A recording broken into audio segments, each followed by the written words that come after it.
Nothing happened. No argument. No betrayal. No dramatic ending. And yet, something is different. You can feel it in the spaces between words, in the way they look at you, just a half second shorter than they used to. You don't have proof. You just have a feeling, and that feeling won't leave you alone. You start watching, noticing things you never had to notice before. The texts that come back slower, the laughs that land a little flatter, the plans that keep getting pushed to next week. And the worst part? They're still there, still kind, still present technically. But presence without warmth is its own kind of absence. In psychology, this shift has a name. Researchers call it withdrawal of behavioral activation. When feelings fade, the brain's motivational system, the dopamine-driven circuitry that once made you feel like a reward, quietly powers down. They stop initiating, stop remembering small details, stop leaning in, not out of cruelty. The brain simply stops, sending the signal. And you, highly attuned, deeply feeling, sense the dimming before you can name it. Psychologists call this thin slicing, the brain's ability to detect genuine emotional shifts from micro-expressions, vocal tone, and behavioral patterns in under 2 seconds. You are not paranoid. You are perceptive. What you are feeling is not anxiety inventing a problem. It is your nervous system doing exactly what it was designed to do, reading the room, reading the person, telling you the truth before your mind is ready to hear it. The confusion is not weakness. It is the gap between what you sense and what you can yet prove. That gap is one of the most painful places a human being can live. But living in it, honestly, is better than leaving it unnamed. Here is what happens in the brain of someone whose feelings are fading. In the early stages of love, the brain treats the other person as a high-value stimulus. The prefrontal cortex stays engaged. Attention is effortful and willing. Memory encodes details your birthday, your coffee order, the name of your childhood dog.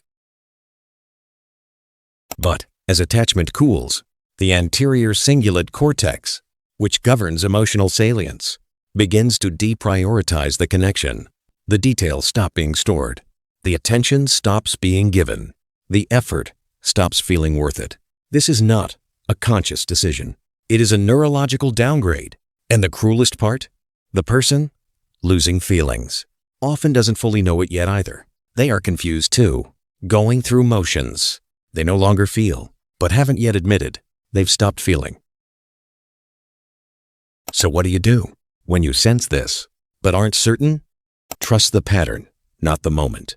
One quiet evening proves nothing, but a consistent pattern of withdrawal, less initiation, less curiosity, less warmth, is data your nervous system has already been collecting.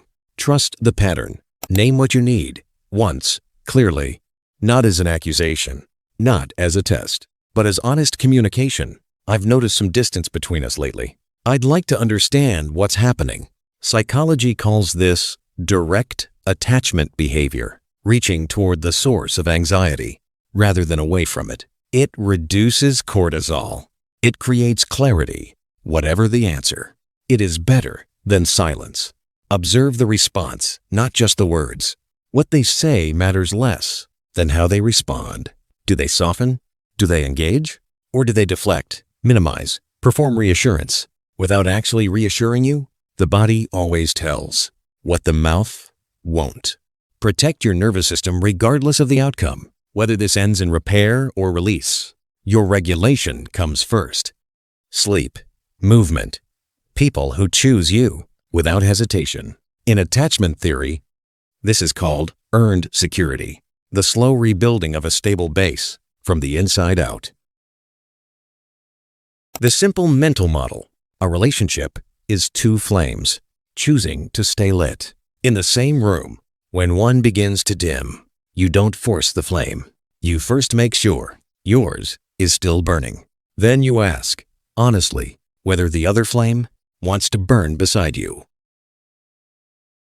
If someone is losing feelings for you, that is not a verdict on your worth. Feelings shift. People change. Connections run their course. None of that means you were too much, or not enough, or wrong to love the way you loved. What it means is simply this: some people are not meant to stay at the same temperature forever. And knowing that, really knowing it, is not the end of something.